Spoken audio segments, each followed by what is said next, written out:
live. It's Wednesday. My name is April Sabral. It's The Positive Effect. I'm back with the live weekly broadcast.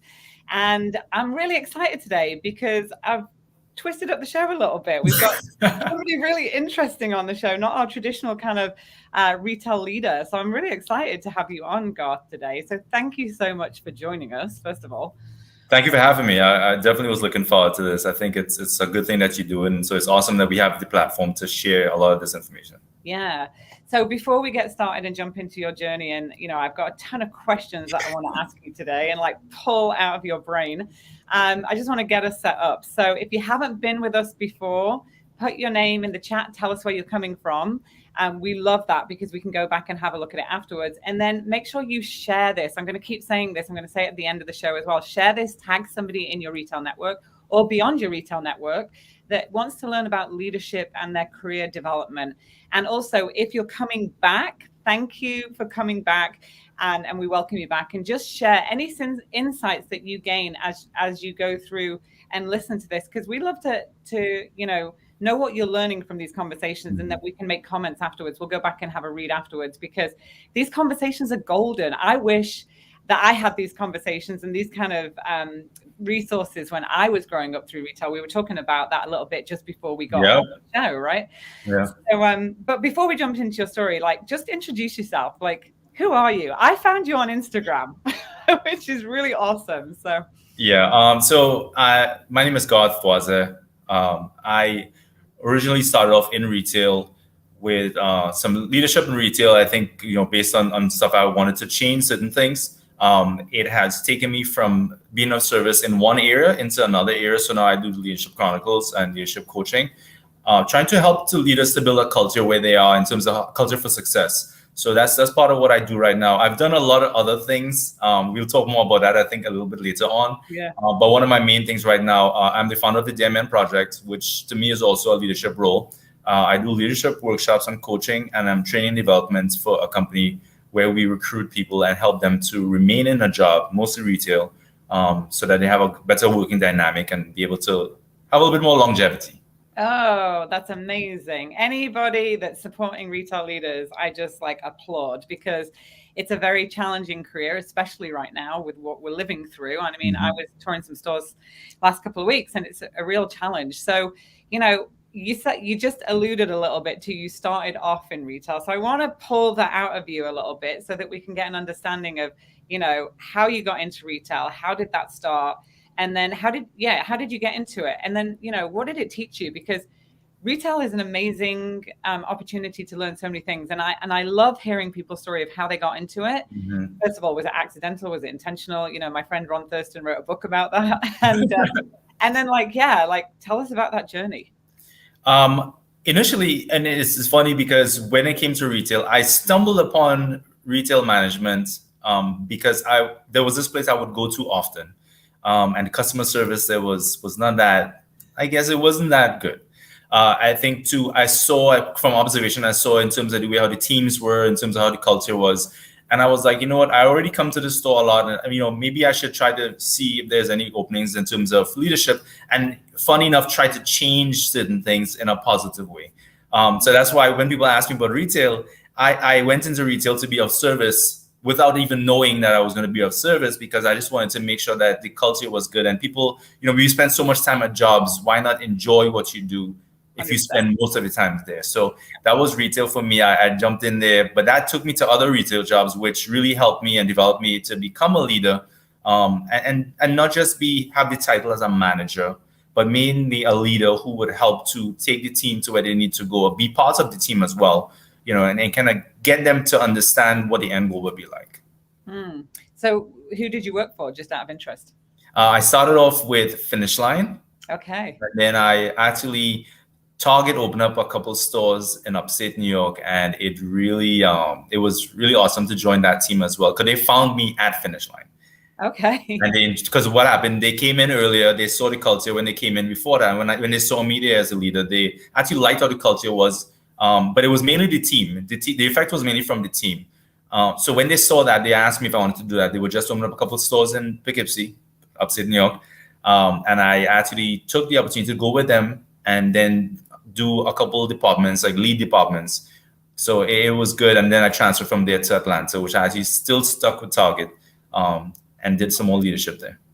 So what did you learn during that time that kind of helped you to where you are today? Because there's so many things that we learn and lessons that we take along with us from different leaders we've worked for or different organizations. So what did you learn in that time?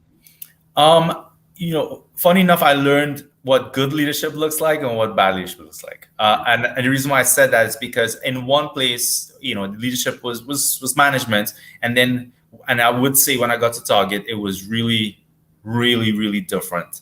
I felt like I was equipped with the tools I needed to become a better leader. I felt like there was so much stuff I was learning from my leader as well. And I wanted to teach out the ones that, who I had on my team. I learned the importance of teamwork. And I learned the importance of not just being a manager or living on the title of management, but being part of the team and really trying to help encourage and empower them to make decisions on their own as well for the success of the company. How do you do that? That's such a good point. It's like working with leaders now and, with the Retail U courses, and we're trying to teach people how to empower other people and develop them. And it's something that, organizations talk a lot about, right? Like we want to develop leaders and you're working with organizations now. We're going to get into that later on in the Leadership Chronicles. But how do you, Garth Voisin, like you go into a team, how do you develop that?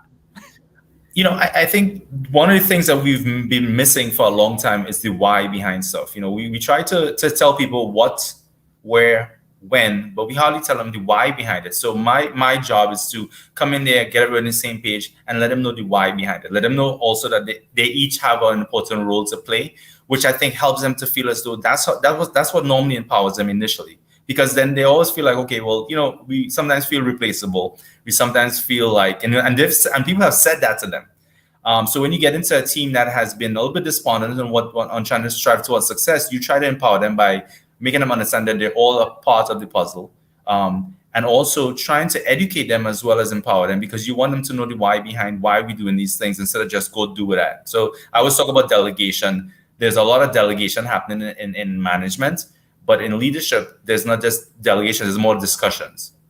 Yeah, 100%. I was having a conversation with the leader last week, and it was an assistant manager who told me, my manager just tells me to do things. Exactly, yeah. Didn't teach me how to do things.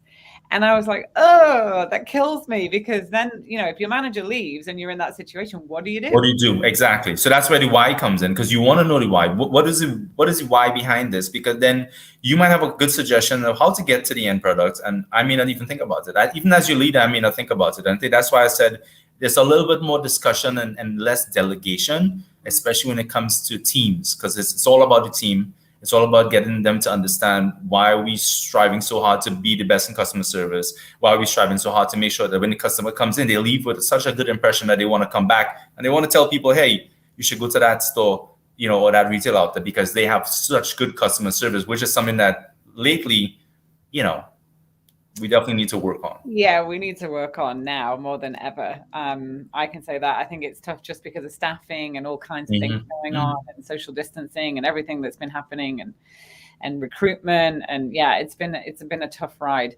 When you think about that part of your career and where you are now, because now you said you're doing leadership coaching and working with teams and career, and I love that you're helping leaders in retail.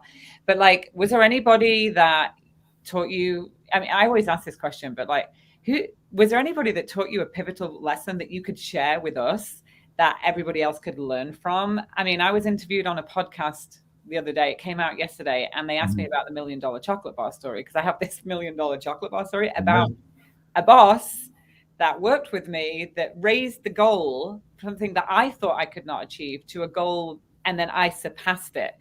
Okay. And there's it's $1 million sales, but there's a chocolate bar involved. So I always share that story. It's in the book. It's the podcast that was on yesterday. We talked about it a lot. But like, is there any significant pieces of advice or things that you've learned from leaders along the way that you can share? Again, I would go back to the leadership I had at Target. I think, the leader I had, she equipped me with the tools that I needed. She was actually the one that told me about, trying to make sure that when you get to the team, explain to them the why. So the why would still be my main thing. I do that even up to today. I mentor different people in different environments, not just in retail, but it's the same thing. It's like once we figure out what the why is, then we have a clearer idea of what the goal is and how to get to the goal. So that was the biggest thing for me, and I've kept that with me because, like I said, she was one of those people that included me in a lot of the decision making. She also empowered me and educated me a lot, and gave me the tools that I would have needed to get the job done. Whereas sometimes when we just delegate stuff easily, it's easy to just lose focus. And then, like you said, if the manager's not there, the leader's not there, what decision are you going to make if it is you don't really know what it is you're supposed to do? Yeah, I wish that more managers would ask their teams, like, what would you do if I wasn't here? And have a discussion about how they would approach things versus just telling. Like that's why in my book I talk about the third pillar being teach. Like, see yourself as a teacher and a coach. But then you kind of have to be selfless, because it's not about you, it's about everybody else. And that takes a little bit more effort, right? And I think sometimes managers are so busy with so many to-dos that effort kind of lacks, because they just think I'll get it done faster if I do it myself. But then what are you actually doing long term? You know? I think one of the things that we touch on too when we go into the groups and talk to the leaders, it's to identify talent. Like the same way that you identify people when you're hiring them for a job, identify the talent that you have around you, because the people that are around you, you may never know what their skill set is. You may just, you can't just look at them and they just, oh, this is part of my team. What's their skill set? What are they good at? And then empower them with that. Because once you empower somebody who's good at something and then you build up that confidence, you don't have to be there. And then, you mentioned something earlier, which I spoke to somebody last week about, he was like, there's so many things to do. And I think that's where the patience with trying to teach people, or the lack of patience comes in, because then now they're like, well, there's so many things I need to do. And I said, well, have you identified anybody in your team that could pick up on some of this stuff, and have you empowered or educated them on how to do it? And he was like, I never thought about that. I said, well, that would make your job a lot easier. So, it's interesting. It's like you assume this manager title and you think you have to do it all. Yeah. I learned that in my career. And even, and then even now I'll sit down, I'll have this list of things. I'll be like, okay, who around me can help me do this? And then maybe have an experience where they're growing a certain skill that maybe they didn't have before, because otherwise I'm hindering them from growing. It's a huge point. So if you're a manager watching this and you have a team, think about that. Think about like what you have to do this month. We just started September. It's a fresh month. What you want to achieve by the end of the month, and think about like that list, and then who around you can you actually delegate to, but not just go do it. Like have a plan. Yeah, exactly. You mentioned something in the last couple of episodes. I think you mentioned a lot, actually, that great people follow great people. I think once you have those people around you and you actually empower them enough to make certain decisions, they would be a lot more inclined to follow you when you give the directions that they may not really, really, really believe in too much at that point. But that helps with that too. And one of the other things that I always stress to leaders in retail and outside of retail is to create other leaders. Create other leaders that you have within your group, because there are leaders there. A lot of people come into a job and everybody wants career advancement. So that means that everybody who's willing to learn how to become you. Oh yeah, I said that yesterday on the other podcast. I said, we were talking about like people show up to work to get a paycheck, right? Right. They show up to advance their own personal life. It's like, I want to take my family on vacation, so therefore I need to earn more money, which means I need to progress in my career. Nobody shows up to work and says, I want to make this company profitable. Part-time employees, let's say, or even managers. Right. Yeah. Not unless they're the owner or you're at a top level. Right? You're not going to show up every day like, I want to make this company profitable. Like, no, I want to earn more money because I want to advance my family. I want to advance my life. Leaders really need to understand that when they have a team working for them, because if you don't actually understand that and think about people holistically in their life and help them get there, they're going to go somewhere else. Yeah, especially now where you have the climate is one where there's a lot more empathy that's needed. You have to really have discussions with people, and sometimes separate discussions. It can be cookie cutter where we just say everybody's the same thing. We really have to identify them as individuals at times as well. I'm not saying don't have the group huddle, because I used to like the group huddle. Yeah, me too. But I'm saying like, you also have to understand that one size doesn't fit all, especially in this type of climate. There are people dealing with a lot of things on the outside. And in order for you to be successful as a leader, as a team, and as a company, you have to be able to address some of these things and listen. Leaders listen. You have to be able to listen to what they're saying, and then be able to try to see if there's a way that you all could figure it out together. If not, but a lot of it now is there's a lot more empathy that's needed, especially now in this climate, because people are doing a lot of things outside of the job. Yeah, I was going to ask you that because you're now working. Obviously, you've left retail, and you're working with leaders and coaching and development. Tell us more about the Leadership Chronicles, and then tell us what you're seeing when you're working with leaders today. So a little bit background on Leadership Chronicles itself. It came up because a lot of times I would be in a position, and being in retail for a long time, like it taught me a lot about leadership and teamwork. Those two things definitely taught me that. So when you get into a different forum where you see other leaders coming in, especially new leaders. So Leadership Chronicles is actually aimed towards new leaders as well as experienced leaders to try to help them to understand the role of a leader and not just the title of a manager. What I saw and what made me, again, I'm trying to be of service from the beginning of this thing to even up to now, is I saw them making a lot of mistakes that I think if we had a discussion about it and they saw it from a different perspective, it would help them to have a little bit more success as a manager, and they would stay longer. They would stay longer in that job, they would stay longer in whatever position that they're in and look to grow, as you said, because everybody wants to, make their life better. So that would be such a good position. So we've created something where we go about helping them to change the culture into what they want it to be like. Even if when you came there, maybe you disrupt it a little bit because sometimes that's needed. Yeah. But to try to help them to see the benefits of being a leader, the benefits of empowering others, the benefits of leading by example, getting in the trenches every once in a while and not just telling somebody what to go do. But I've seen a shift in it, especially people that we work with, because now they have a different perspective on leadership, and they don't just say, well, okay, well, I am the manager.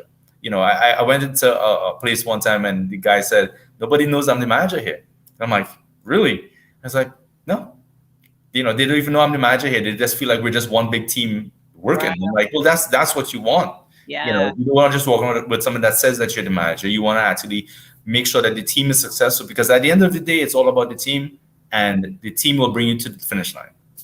And you know what? That's what I love about One Voice, One Team, the nonprofit organization that we're working with. We launched an internship opportunity for retailers to sponsor youth going through their leadership program, program, because you don't learn this stuff in school. Nope. I wish that when I was in school that somebody... It seems like a lot of trial and error. Like being part of the John Maxwell coaching team, there is parents that are taking their kids through the John Maxwell coaching program to one of the seminars, and there was a whole ton of teenagers there, and there's a youth program. I was like, oh, this is so good, but why aren't we teaching this in schools? It's right. Doesn't make sense, but I love what they're doing, and that's why we're doing that, because we want to teach them now and give them those skills now so that they can continue to progress. In terms of today, though, the challenges that you see today compared to pre-COVID, pre everything else that happened last year in the States, we live in the States. What is like, I mean, I would say, is it more challenging now in terms of diversity and inclusion and like that whole thing that's come into the business? Because I can tell you that in my 25 years of retail leadership, I'd never had training on that in any company that I'd worked in. Right. Because we've never had to deal with this type of situation, if you want to say that, right? But to answer the question, I think there's a lot more patience that's needed, because of the fact that now, like I said, there's so many different external things that affect the internal inside the company. And the leaders are now the main catalyst for what's successful or what's not. So now you have the leaders with a lot of pressure on them to perform for the business, but also to help the team while you're in the business. So that's why I started to do the Leadership Chronicles with young leaders, because I feel as though I want them to understand the benefits of becoming a leader, because it's not just at work. You can be a leader in a bunch of different areas. I mean, I've branched out from retail into different things because I had leadership qualities, yes, but it was also refined as I went by learning from other people, learning from example. And like you said, nobody teaches you this. So to create something to teach them, at least to give them some type of insight, is what the idea was, and to be of service to them as well. But I think the most difficult part is that there's so much to do as a leader. And once we continue to think it's all on us to do it as leaders, it becomes overwhelming. And when it becomes overwhelming, who are you going to talk to? So that's the biggest challenge right now. I think it has become very overwhelming for them.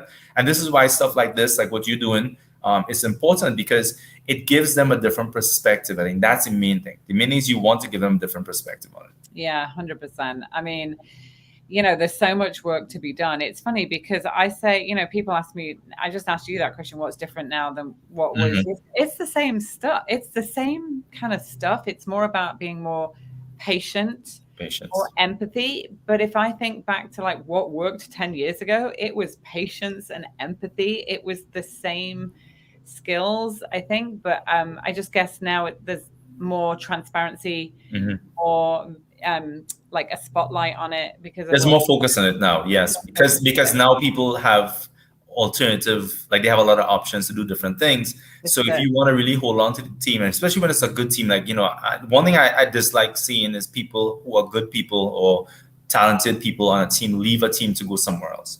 That's something I dislike. I think it means that there was something that was not discussed, and there was something that we didn't get a chance to deal with. Because you would want anybody on your team to feel as though this is an opportunity for you to grow. So you're right. It has been there from before, and it's been the basics. But how often do we overlook the basics?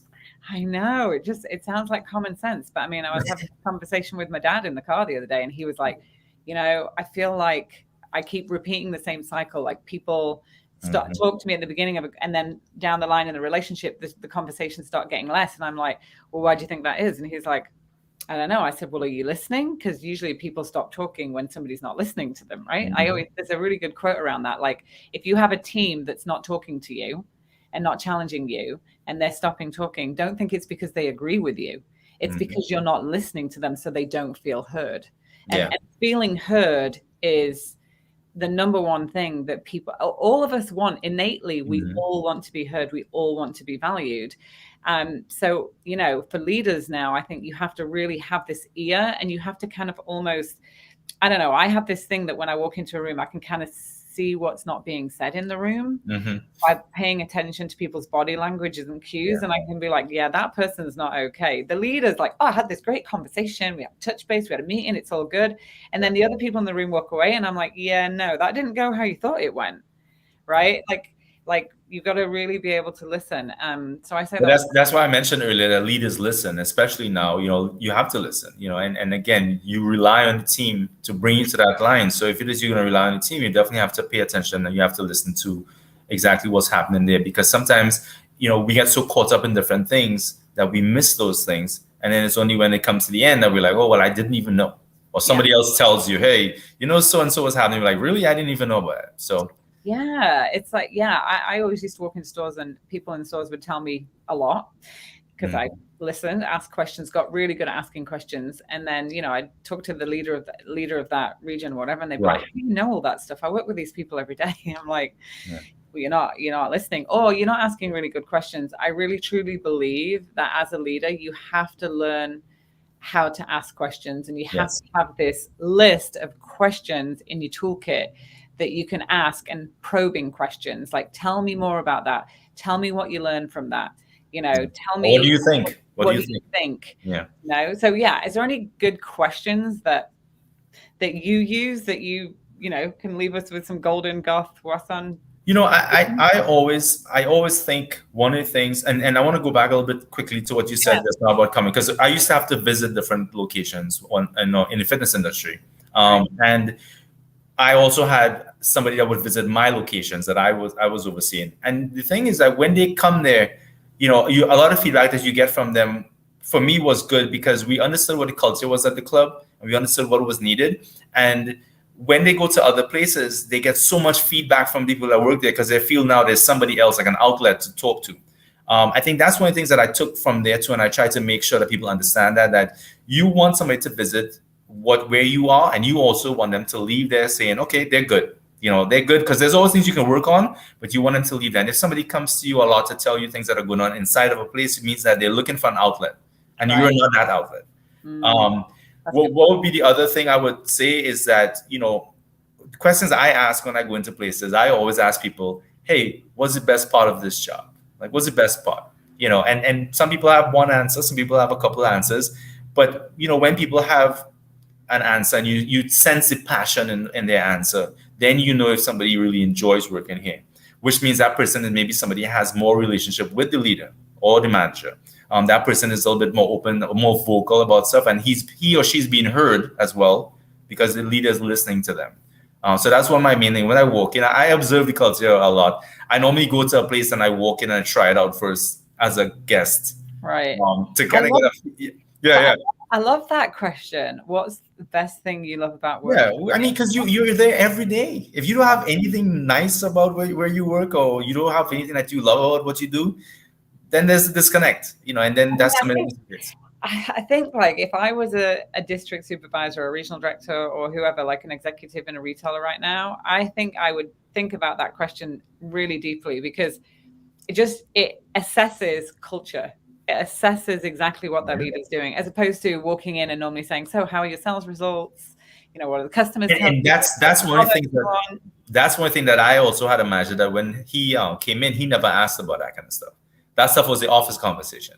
He would ask more or less like about just about people. And I think once you have the connection between leadership, management, and people, you have a better culture, because then there's a connection there. People are willing to do more stuff for you. And once they believe in you as a leader, then that's a good start to get in, to be successful as a company. Yeah, and the results are going to come, because the results are the outcome, right, of everything that happens. So, I love this conversation. It's so good. I'm learning so much from you today. It's great. Tell us about your book. So which one? So we have you've got a few books. I know. I've seen the book Evolve. That's the book I've seen. So we've had the Journey Continues to Evolve, which is more or less just to kind of have relatable writing and reading for people going on their own journey through life. Because every time we always think that we're the only ones going through stuff. So it's something that I wanted to share with people so that they understood they were not by themselves.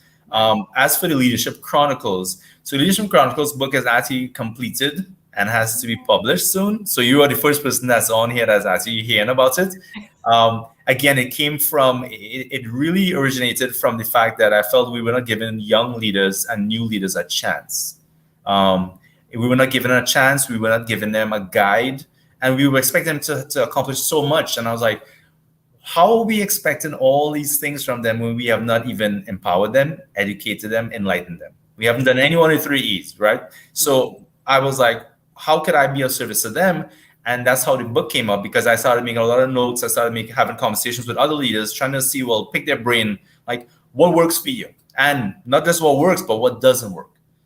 So the Leadership Chronicles is mainly a guide for young leaders and experienced leaders, but mainly young leaders. I think because we've overlooked them, thinking that they will just get the job done, but we're not trying to really equip them enough. And I think I was fortunate enough, and I know you most likely will have been fortunate enough to have the tools from the leaders that you've had. Yeah. So why not just give them a fighting chance?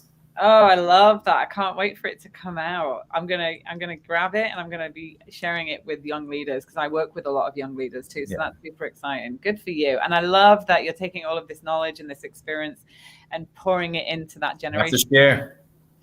And you know what? Because at the end of the day, we're gonna, they're gonna be, leading businesses in the future. They're going to be making decisions, shaping the world that we live in, and we need to help them as much as possible. So exactly, I love young leaders. It's so inspiring. And I think that I have a 23-year-old daughter, and I think that people underestimate that generation hugely. And kind of be like, they don't want to work and this and that. And what I've learned, especially on the 17-year-olds, because I have a 17-year-old son too, and working with One Voice, One Team, and working with Sherry and the team there on their leadership program with Arden as a sponsor, I've learned that it's just confidence in a lot of them. It's not it's not that they don't want to do it. It's just that they've grown up in this world where their confidence gets knocked and they just retreat. So it's not really that they don't want to do it. It's really building confidence, which, social media, all that stuff coming at you all day. We didn't have that, right? Yeah. I didn't have that when I was growing up. So I think that's the main key to the confidence that they have. But again, it's our responsibility as leaders to share, and to empower other people to become leaders. Because, we sometimes, you hear the thing about, sometimes people say leaders are not born, they're made. Some people say leaders are made, not born. I just feel like that space in the middle is where we should just give them the education that they need to help, one, build the confidence, and two, to help just to guide them. We're not telling them that this is what you have to do, but if you give somebody a guide, it's a lot easier for them to figure stuff out, instead of just having all these expectations and just not educating or empowering them. Yeah, 100%. Oh, I could talk to you all day, but we're coming up on time. So how do people get in touch with you, Garth? Well, I am on LinkedIn at Okay. Garth Voisin, Voisin. I do have other social media handles, so you can reach out to me there as well. You can email me at authorgav@gmail.com. There's so many ways to connect. I'm always willing to connect with people, especially young leaders. I really want to reach out a lot more to them and see what we can do. I mentor two guys right now that are young leaders as well, and sometimes they feel overwhelmed. But it's good when you talk to them and they have that bright light moment, and they come up with the solutions, and I don't have to. That's what makes it easier. That's brilliant. Well, thank you for the work that you're doing and pouring into young leaders and supporting their journey and development. I can't wait for your book to come out. So thank you for having me. I was really honored to be on the show. I think I've seen a couple past episodes and it was really good to see and very, very knowledgeable. So I appreciate you having me on and taking time to have me here. Yeah, thank you. So we're going to be wrapping up this weekly episode. If you find this in your feed, please go ahead, share it, tag somebody that could really benefit from this conversation. There were so many golden nuggets in this conversation. And also you can follow us now on Spotify and Apple Podcasts and listen and subscribe so that you can go back and you won't miss any of the other conversations. And, again, share this with as many people as you feel compelled to. That's what I will say, because we're about having a positive effect on people, and the positive effect of leadership cannot be underestimated. So thank you. And that's it for now. See you next week. See ya.